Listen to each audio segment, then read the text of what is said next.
I knew something was wrong the second my phone buzzed. It was one of those calls you just feel in your gut before you even look. The screen lit up with my neighbor Sam's name, and his voice was tight when I picked up. "Man, you better get down to the front gate. It's that HOA lady again. She's calling the cops on your kid." Now, to be clear, we live out here on a private ranch. 30 acres of open land, horses, chickens, and enough space between homes that you'd think folks would mind their own business. But not this woman. Every town's got one, the self-appointed neighborhood enforcer. The type of person who drives around with a clipboard and a grudge. Around here, we call her Karen. And she's made it her personal mission to monitor every move my family makes, even though we don't technically fall under the HOA's jurisdiction. This time, though, she crossed a line. My 14-year-old daughter, Emma, was walking our dog along the fence line when Karen stormed up, snapping pictures and yelling about trespassing, claiming Emma wasn't allowed to be there. Never mind that it's our land. And before Emma could even explain, Karen was already on the phone, telling the sheriff's department to send someone to remove a juvenile from private property immediately. The thing she didn't know, the part that makes the story worth telling, is that I'm the sheriff. Been wearing the badge in this county for over 12 years. Which meant when that call came through, it landed on my desk. I grabbed my keys, told dispatch to hold any units, and took off for the front gate. My heart was pounding, not out of fear, but anger. Not just because of what she was doing to my kid, but because this wasn't the first time she'd tried pulling a stunt like this. Only this time, she wasn't ready for what was coming. As I rounded the bend in my truck, I could already see the flashing blue and red lights reflecting off the fence posts. Karen was standing there, smug as ever, waving her phone around, completely unaware of who was about to step out of that patrol car. And let me tell you what happened next. You're not gonna believe it. I slammed the truck door and felt every eye at the gate snap my way. Karen's face twisted into something halfway between smug and confused, like her brain hadn't quite caught up to what her eyes were seeing. I wasn't in uniform, but folks around here know me. Badge or not, this is my county. Emma spotted me first. Her shoulders dropped a little, but I could see she was still shaken. I gave her a small nod. "I got this." The dog stayed planted at her side, tail stiff, picking up on the tension thick in the air. Now, you gotta understand something about Karen. Her real name's Linda, but after the third time she called animal control on my chickens for being too loud, the nickname stuck. She bought the property down the road 2 years ago when the old Jenkins place went up for sale. Moved in with a spotless SUV, a clipboard of HOA guidelines, and a bad attitude. The problem is, the HOA line stops 4 houses before you even get to my fence. Technically, she has zero authority here, but that never stopped her. Over the past year, she's filed noise complaints about our rooster, reported my wife for hanging laundry outside, and even tried to tell my son he wasn't allowed to ride his dirt bike on our own land. I let most of it slide. Small towns run on grudges and forgiveness in equal measure. But going after my daughter? That's a different story. As I walked up, Karen planted herself in front of me like she was the sheriff. "You need to remove that girl from this property immediately," she barked, pointing a manicured finger toward Emma. "She's trespassing, and I've already called the authorities." I let her talk, watching the color drain from her face as it hit her. The realization crept in slow, like dawn breaking over the hills. That patrol car parked behind her wasn't dispatched from town. That badge on the truck door? Mine. But here's where it got weird. Karen, instead of backing down, doubled down. Said she'd spoken to the HOA board president, who doesn't even have jurisdiction here, and claimed she had legal grounds to seize control of the access road by emergency order.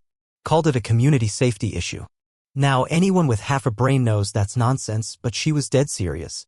And for the first time, a small, uneasy voice in my head asked, "Who's really behind this?" Because Karen might be a pain, but she's never made a move this bold. Not alone. I kept my voice steady, but my jaw was tight. "Karen," I said, "that's my daughter. On our property." She blinked, some flicker of hesitation crossing her face before she straightened her back and lifted that phone higher like a badge of honor. "Not according to the new HOA amendment," she snapped. "I have every right to enforce community safety standards. She was on the access road, and that falls under shared governance. I have it in writing. I've heard a lot of nonsense in my time, but this was a new level." The so-called access road she was talking about? It's a gravel lane that cuts across our ranch, used for hay deliveries and the occasional neighbor dropping off eggs or helping mend a fence. It's been on my family's land for generations. Long before any HOA committee was ever dreamed up. But it wasn't just the claim that rattled me, it was the confidence behind it. Like she knew something I didn't. Or someone had told her to act like she did. Emma clutched the dog's leash a little tighter. I saw her eyes dart to the patrol car, then to me. She wasn't scared of Karen. Emma's tough. Ranch kids learn early how to handle themselves. But she was unnerved because this felt bigger than just a petty squabble over property lines. And deep down, I was starting to feel the same. See, a couple months back, there'd been talk at the diner about some developer sniffing around our area. Folks said they wanted to buy up land, push out the old properties, and turn it into a private community. High fences, paved roads, controlled gates, the works. I didn't pay it much mind at the time because none of us ranch owners were selling. But maybe someone was getting impatient. And if that's true, it made sense why Karen was suddenly acting like queen of the county, making wild legal claims and calling in fake emergencies. What if this wasn't just another one of her tantrums? What if she was the first move in a bigger plan to squeeze us out? I locked eyes with her. "Show me this amendment," I said. She hesitated. For the first time, her bravado cracked just a little. And then her phone rang. The name that flashed on her screen made my stomach drop. The name on Karen's phone screen lit up in big, bold letters, Marshall Properties Incorporated.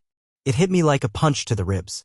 I'd heard that name before. The developer folks had been whispering about at the diner. The same company people claimed was offering cash deals to older ranch owners, pressuring them to sell out so they could turn this stretch of open country into a gated subdivision. I watched Karen's eyes flick to the screen, then to me. She didn't answer the call. But she didn't have to. The damage was done. That one name explained more than any of her rants ever could. Emma shifted closer to me, still holding onto the dog. I could tell she was picking up on the unease in the air. It wasn't just about property lines anymore. This was about control. About someone trying to turn our quiet, open land into something it was never meant to be. And here's the thing about small towns, nothing stays secret for long. I started remembering other little things. Old Mr. Henley down the road moved out fast a month ago, claimed he was ready for a change after living on his family's land for 60 years. That was odd. 2 other properties listed for sale when nobody around here ever lets go of land unless they're 6 feet under. And now Karen, a woman with no real authority, suddenly barking legal orders like she's running the place. Something bigger was moving behind the scenes. But it wasn't just about land and deals. It was about trust. I'd spent over a decade as sheriff, and my job was to protect this county, not just from crime, but from the slow, quiet erosion of what made it home. And now I had to ask myself, who else knew? How deep did this go? Was someone in my own department turning a blind eye? Was a town council member taking payouts under the table? There's a line between keeping the peace and letting yourself get pushed around. And standing there, watching Karen's phone buzz again, I realized I was towing that line. I glanced down at Emma. Her face was pale, but her jaw was set. That stubborn streak she got from her mom. I reached out, squeezed her shoulder. "Go inside, kiddo." Because whatever was about to happen next, she didn't need to see it. Emma hesitated. "Dad, inside," I said, sharper than I meant to. She gave a small nod and tugged the dog toward the house, glancing back once before disappearing through the side gate. I could feel Karen's eyes on me, smugness leaking back into her posture now that my kid was out of sight. "Looks like you've got a problem, Sheriff," she said, letting the word drip like venom. "One phone call and this road's not yours anymore." I took a step closer. Close enough to see the fine tremble in her hand despite the act she was putting on. She was bluffing, or she thought she was. But that call from Marshall Properties wasn't random. It was a signal. And it meant someone else was nearby. The hairs on the back of my neck stood up. I scanned the tree line past the fence. Sunlight flickered through the branches. Open field. Empty road. But a dust trail caught my eye way down by the south fence. A black SUV. Tinted windows. Coming slow. They didn't send suits out here for property disputes. I felt my phone buzz in my pocket. Dispatch. I let it ring. Whatever was happening now wasn't department business anymore. It was personal. Karen crossed her arms, trying to reclaim control. "You think you're untouchable because of that badge. But you won't be sheriff forever." I almost laughed. The kind of dry, humorless laugh you let out when you realize just how deep the hole goes. "How much did they offer you, Karen?" I asked quietly. Her mouth opened, then shut. And that was my answer. A second phone started ringing. Hers again. She glanced down, and for a split second, her face cracked. Real fear this time. Not fear of me. Fear of whoever was on the other end. I leaned in. "Go ahead. Answer it." Her hand hovered over the screen, but she didn't move. The SUV was getting closer now. Kicking up gravel. a dull hum beneath the hot afternoon air. And I realized I wasn't just dealing with Karen anymore. I was dealing with whoever sent her. Someone with reach? Someone willing to muscle their way into our land by any means. The SUV rolled to a stop just past the gate. Door cracked open. Boot hit the gravel. And that's where it sat, every muscle in me braced, every instinct screaming something bad was coming. The door swung open, and out stepped someone I never expected to see. Deputy Cole. My own deputy. He shut the SUV door, dust cloud curling around his boots, and started toward us like it was just another afternoon. No hesitation, no shame. The badge was still clipped to his belt, but he wasn't in uniform. Dark jeans, clean button-down, a phone in one hand. My gut dropped. Karen straightened up like a kid whose big brother just showed up to back her play. "Told you," she muttered under her breath. Cole gave me a nod. Casual. Too casual. "What the hell are you doing here, Cole?" I asked, every word tight. He stopped a few feet away, eyes flicking to Karen, then to me. "I got a call," he said smoothly. "Thought I'd check it out. Concerned citizen situation." I stared at him. We both knew there'd been no call-out. I made sure of it. And yet here he was, standing next to Karen out of uniform, in a black SUV tied to Marshall Properties. Clicked. The missed meetings. The way he'd started taking phone calls outside the office. The fact that every time a complaint came through lately, it somehow favored the HOA's side. I felt sick. "How long?" I asked. Cole's jaw tightened. "Long enough to know this place is going to change whether you like it or not." And there it was. Not just a petty land grab. Not just Karen being a pain. An inside job. A deputy selling out the people he was supposed to protect. And I had let him sit at my table, drink my coffee, toss a ball for my kid's dog. Karen looked smug again. "This could have been easy," she said. "We gave you a chance." The moral stakes hit hard right then. If I played this wrong, if I let my anger get ahead of me, it wouldn't just be my land at risk. This was about the whole town. The other ranchers. Folks who didn't even know yet that one of their own was feeding their county over to outsiders. I glanced toward the house. Emma was watching from the porch now, phone clutched in her hand. "Recording." "Smart girl. Good." I looked back at Cole. "You sure you want to be standing on that side of the fence when this blows up?" For the first time, I saw doubt flicker in his eyes. But before either of us could say another word, another vehicle's engine growled up the drive. Another SUV. This one with county plates. The county SUV rolled to a stop, dust curling around its tires like a curtain before a show. The door swung open, and out stepped Marlene Foster, county assessor. Now, Marlene's the kind of woman nobody notices until it's too late. Been working for the county 30 years, knows every plat map, boundary line, and buried legal document in this county. The developers probably thought she was just another paper pusher. Big mistake. She strode up, clipboard in hand, gray hair pulled tight, sunglasses glinting in the sun. "Sheriff?" She nodded at me. Then eyed Karen and Cole like they were something she'd scrape off a boot. "Marlene," I managed, pulse thumping in my ears. "You get my message?" "Got it," she said. "And I brought the paperwork." Karen stiffened. "What paperwork?" Marlene pulled a thick, manila envelope from under her clipboard and tapped it against her palm. "The original deed filings for this property, including access easement records, mineral rights," and she flipped a page, "a protective covenant from 1973 that designates this ranch and 2 others as historic agricultural land. Can't be rezoned. Can't be absorbed by a homeowners association. Can't be annexed by private developers." Karen went pale. "And as of this morning," Marlene continued, "the county board voted to designate this entire stretch as a historic district. Effective immediately." Silence. The weight of it landed like a hammer. The land was untouchable now. Legally bulletproof. Marshall Properties couldn't pave a driveway without a court order, let alone bulldoze a ranch. I turned to Cole. "Guess you bet on the wrong horse." His mouth worked like he wanted to speak, but no words came. Karen's phone rang again. This time she didn't answer. Marlene wasn't finished. "Oh, and one more thing. The access road you were so concerned about? Turns out it's not public. It's a private easement reserved for the property owner's use. Meaning Sheriff Carter here could chain it shut if he felt like it." I almost smiled. Almost. Karen's shoulders slumped. No bravado left. And just when I thought it was over, Emma came down the steps, still holding her phone. "Hey Dad," she called. "You might want to see who sent me this." She held the screen up. A text message.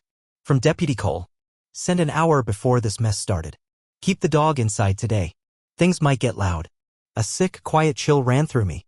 He wasn't just playing both sides, he tried to protect my daughter. Warn her. Some shred of loyalty left buried under all the greed. Cole met my eyes. Shame, regret, something close to apology flickering there. And then, without a word, he walked back to his SUV and drove away. For now. But this wasn't finished. Not completely. It never is in a town like this. The dust settled. The driveway quiet again. Just the sound of wind brushing through the tall grass and the distant nicker of a horse out in the pasture.